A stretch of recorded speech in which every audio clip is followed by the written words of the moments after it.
Hello students, second year student का आज 30वां lecture है। तो आज का आपका टॉपिक है जो पहले से चल रहा है उसका 6 पॉइंट, राजकीय व शिक्षाप्रद विज्ञापन। आपका जो टॉपिक चल रहा है वो है विज्ञापनकर्ता और उपभोक्ता के आधार पर विज्ञापनों का वर्गीकरण। उसके 8 पॉइंट है, तो आज हम 6 पॉइंट को पढ़ेंगे। इसमें है, इस तरह के विज्ञापन वस्तु की बिक्री बढ़ाने वाले न होकर लोगों को जानकारी देने वाले होते हैं। मीन्स इस तरह के जो विज्ञापन होते हैं वो, जैसे कि आपने अभी तक जो पॉइंट्स पढ़े हैं उसमें बेसिकली ये बताया गया है कि विज्ञापन वस्तुओं की या उत्पादों की बिक्री बढ़ाने के पर्पज़ से बनाए जाते हैं। तो लेकिन इस तरह के जो विज्ञापन होते हैं जो कि राजकीय व शिक्षाप्रद विज्ञापन कहलाते हैं, प्रद विज्ञापन कहलाते हैं, वो बेसिकली या उनका जो पर्पज़ होता है वो बिक्री बढ़ाने का नहीं होता है वस्तुओं की। उनका पर्पज़ होता है लोगों को जानकारी देना, ठीक है, जागरूक करना या किसी भी बारे में जानकारी देना। आगे, विभिन्न सरकारी विभागों व एवं समाज सेवी संस्थाओं द्वारा जन चेतना जागृत करने के लिए ये विज्ञापन जारी किए जाते हैं। मीन्स विभिन्न सरकारी, जितने भी सरकारी विभाग होते हैं जो सरकारी बातों से जुड़े होते हैं या सरकार से जुड़े होते हैं, जितने भी विभाग होते हैं, एवं समाज सेवा करने वाली जो संस्था होती हैं, है ना, जितनी भी संस्थाएं होती है समाज सेवी संस्थाओं द्वारा जन चेतना जागृत करने के लिए विज्ञापन जारी किए जाते हैं, ठीक है। तो जन चेतना मीन्स कि जनता को बोध कराना या उनको जागरूक करना, जानकारी देना, ठीक है। तो जागृत करने के लिए ये विज्ञापन बनाए जाते हैं। आगे है जो पर्यावरण लाभ, बाल मजदूरी, यानी कि इस तरह के विज्ञापन में जो टॉपिक है या पॉइंट्स हैं या जैसे ये बता रहे हैं कि वो पर्यावरण की जो विज्ञापन होते हैं पर्यावरण से रिलेटेड, जैसे कि आप नेचर के बनाते हैं, सोशल हो या लोगों को जागरूक करने के लिए कि save water, save nature, save earth, है ना। तो इस तरह के जो होते हैं सब पर्यावरण से रिलेटेड होते हैं। बाल मजदूरी का यहाँ पे मीनिंग है, एक छोटी सी परिभाषा है, उसे आप नोट कर सकते हैं। तो यहाँ पे बाल मजदूरी मीन्स बाल श्रम, मतलब काम करने, वो बालक जो काम करते हैं, ठीक है, तो मजदूरी करते हैं या काम करते हैं या मेहनत करते हैं, ठीक है। तो इसकी परिभाषा में है, बाल श्रम का मतलब यह है कि जिसमें कार्य करने वाला व्यक्ति कानून द्वारा निर्धारित आयु सीमा से छोटा होता है।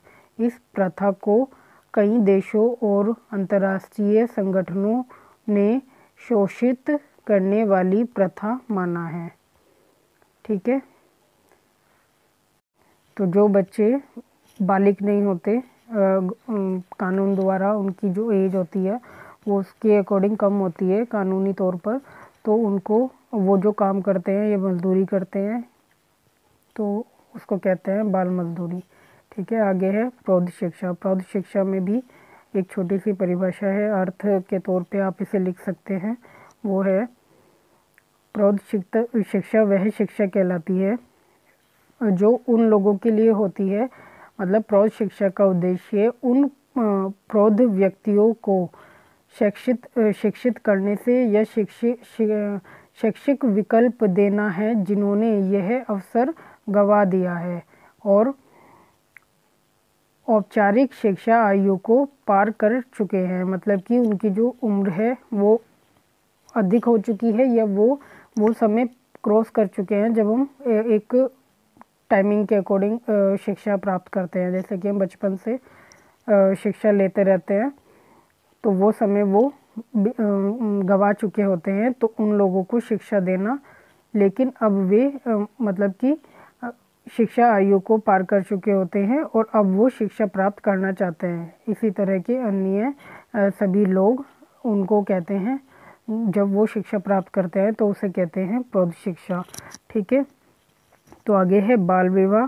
बाल विवाह मतलब वो छोटे बच्चे, वही इसकी भी एक छोटी सी परिभाषा या अर्थ है जिसको आप नोट कर सकते हैं।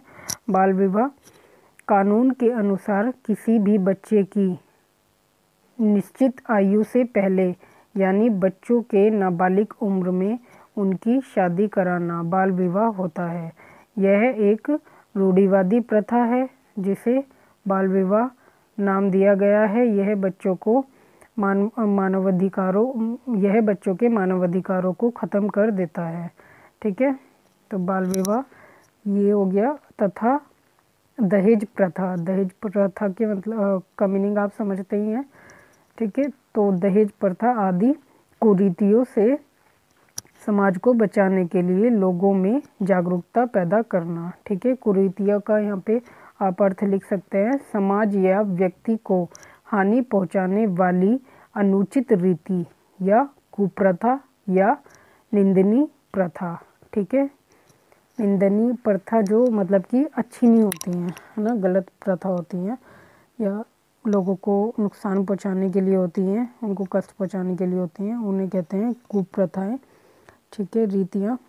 कुरीतियों से समाज को बचाने के लिए यानी कि इन सभी कार्यों मतलब इन सभी रीतियों से या इन सभी के संबंध में इस तरह के विज्ञापन बनाए जाते हैं लोगों को या जनता को जागरूक करने के लिए। ठीक है, जागरूकता पैदा करने के लिए। तो आगे है, ये विज्ञापन लोगों को सामाजिक बुराइयों से बचाने तथा राष्ट्र विकास में भागीदार बनने के लिए प्रोत्साहित करते हैं। मतलब इस तरह के जो विज्ञापन होते हैं वो समाज को या समाज में रहने वाले लोगों को बुराइयों से तो बचाते ही हैं, क्योंकि जब वो इस तरह की जो प्रथा होती है या इस तरह के जो कार्य होते हैं या सोशल मैसेजेस होते हैं तो उस तरीके की जानकारियाँ लोगों तक पहुंचाते हैं, तो समाज को बुराइयों से तो इस तरह के विज्ञापन बचाने में सहयोग करते ही हैं। और बल्कि तथा राष्ट्र विकास के लिए भागीदारी मतलब उनकी एक तरीके से पार्टनरशिप कह सकते हैं, है ना, उसमें हिस्सा लेने के लिए भागीदारी बनने के लिए प्रोत्साहित करते हैं। मतलब उनकी हिम्मत बनते हैं या हिम्मत बढ़ाते हैं या उनको जागरूक करते हैं। ठीक है, तो राष्ट्र से संबंधित जो भी हमारी एक तरीके से हमारा ज्ञान हो गया, राष्ट्र से संबंधित जो हमारी बातें हो गई, जैसे कि हमारा राष्ट्रीय खान पीन हो गया, रहन सहन हो गया, हमारे राष्ट्र में जो सम्मान करने वाली बातें हैं, चीज़ें हैं, है ना, हमारी संस्कृति हो गई, तो वो सब कुछ आपका राष्ट्रीय विकास में आ जाता है। तो उससे रिलेटेड जितनी भी जानकारियाँ होती हैं या उससे रिलेटेड जो भी कार्य किए जाते हैं उनमें सब में हिस्सा लेना। ठीक है, भागीदारी करना, उसके लिए प्रोत्साहित करते हैं इस तरह के विज्ञापन। ठीक है, आगे इस तरह के विज्ञापन चुनाव के समय मताधिकार के प्रयोग के लिए अपने मत का प्रयोग हर मतदाता को करना चाहिए। मतलब कि इस तरह के जो विज्ञापन होते हैं वो जब भी चुनाव आते हैं या चुनाव का जब समय आता है तो इस तरह के विज्ञापन हर मताधिकारी को, जो भी जिसका भी मताधिकार होता है, जैसे कि आप बोलते हैं कि आपकी वोट बनी हुई है बट आप कुछ लोग देने जाते हो वोट, कुछ लोग नहीं देने जाते हो, तो उसके लिए भी लोगों को मतलब कि जागरूक करते हैं कि वोट देना आपका अधिकार है, आप वोट दीजिए। तो अपने मत को प्रयोग करना यानी कि आप उसका प्रयोग करेंगे तो शायद आप जो चाहते हैं, आप जिसको चुनना चाहते हैं, आप उसका चुनाव कर पाएँ, है ना। क्योंकि जैसे कि ऐड बनाए जाते हैं कि एक एक वोट महत्वपूर्ण है ना, तो इस तरह की जागरूकता वाले विज्ञापन बनाए जाते हैं।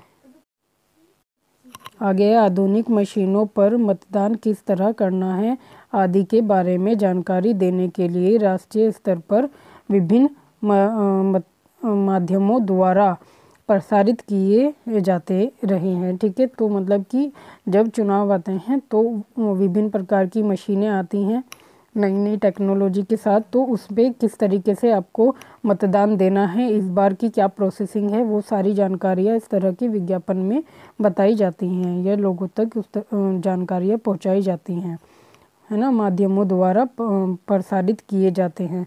मतलब कि और जो माध्यम होते हैं उनके द्वारा इनको प्रसारित किया जाता है विज्ञापनों को। ठीक है, आधुनिक मशीनें मतलब कि जो वर्तमान में आज के समय में जो नई नई मशीनें आ रही हैं उसमें मतदान किस तरह करना चाहिए, मतलब कि ठीक है, एक तो ये प्रोसेसिंग होगी, आदि के बारे में जानकारी देना। और राष्ट्रीय स्तर पर विभिन्न माध्यमों का, जितने भी राष्ट्रीय स्तर पर जितने भी विभिन्न माध्यम होते हैं माध्यमों द्वारा प्रसारित किए जाते हैं, ठीक है। तो जितने भी माध्यम, जैसे कि आपका radio, TV, mobile channel, poster, hoarding, wall painting, all over जितने भी माध्यम होते हैं उनके द्वारा लोगों तक ये जानकारियाँ पहुँचाई जाती हैं, ठीक है। तो इस पैराग्राफ को हम अभी यहीं रोकते हैं, आगे का पैराग्राफ हम अपनी नेक्स्ट वीडियो में कंटिन्यू करेंगे। Okay students, take care.